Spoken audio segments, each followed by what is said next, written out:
আসসালামু আলাইকুম প্রিয় ভিউয়ার্স। আপনাদের কন্টেন্ট মনিটাইজেশন যাদের ওয়েটিং লিস্টে আছে এরকমভাবে আপনারা অবশ্যই এই সেটিংটা করে রাখবেন।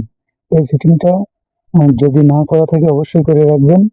তাহলে কিন্তু আপনি 7 দিনের মধ্যে আপনি কন্টেন্ট মনিটাইজেশনটা অন করে দেবে ফেসবুক আপনার। আর আমার এই ভিডিও দেখে যদি আপনার কোনো রকম একটু যদি হেল্পফুল হয়ে থাকে, আপনার জন্য হেল্প হয়ে থাকে, অবশ্যই একটু ভিডিওতে রেসপন্স করবেন। তাহলে ভিডিও বানাতে ভালো লাগে। তো চলুন সরাসরি যে সেটিংটা আমাদের অন করতে হবে সেটা আমি দেখিয়ে দেবো। চলুন শুরু করা যাক। এখান থেকে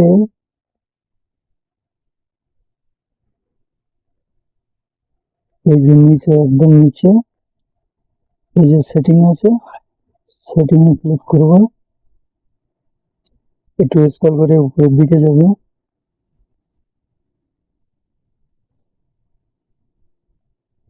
এখানে যে পেজ সেটআপ দেখা যাচ্ছে এখানে ট্যাপ করে তারপর এখানে এই যে পেজ টাইপ আছে এখানে ট্যাপ করব। পেজ টাইপে ট্যাপ করব।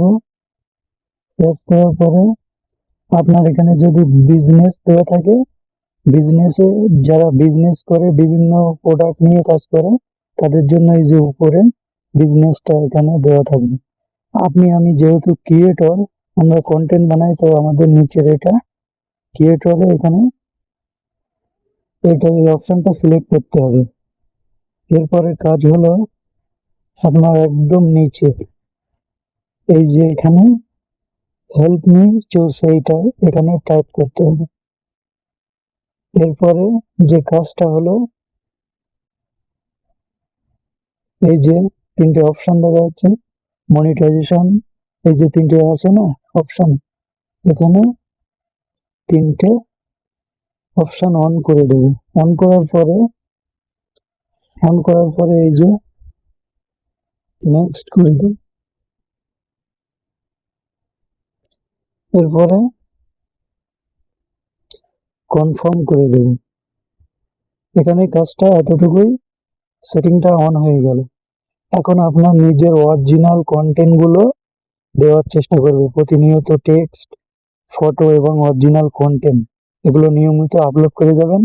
7 দিনের ভিতরে ফেসবুক আপনার মনিটাইজেশন অন করে দেবে। ভিডিওটা যদি আপনার কাছে একটু হেল্পফুল হয়ে থাকে অবশ্যই একটু রেসপন্স করবেন। রেসপন্স করলে আমাদের ভিডিও বানাতে ভালো লাগে। সো ধন্যবাদ সবাইকে।